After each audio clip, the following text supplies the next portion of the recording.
you remember, Stephen, think about for just your own self, a movie that you saw, and maybe let's talk about any score from Bernard Herrmann, not just the Hitchcock years.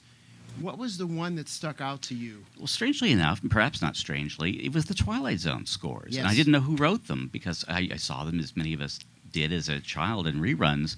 And I would watch them. I was usually by myself watching them, late at night or early in the morning when they were on. And so I just was, as I'm sure many of you were, just sort of captivated by the beauty and the eeriness and the at times menace, but really, again, the kind of the beauty of the writing. And I didn't know who wrote it, and of course I later learned that the whole series very smartly used a lot of stock music that Herrmann had written for CBS, and he recorded a lot of his radio music that he'd written in the 30s and 40s as suites that CBS could use. So even though he is only credited on 7, 8 episodes as the original composer, including the first episode, they used his music every season. So he's a very prominent presence in the series. Yeah, it's fantastic. Mine would have been two things. The men who made the movies, I first heard Psycho, and the ones that were shown in that show that was about Hitchcock.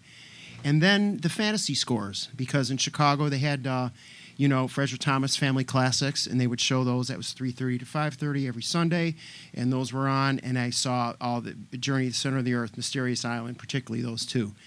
What's that sound?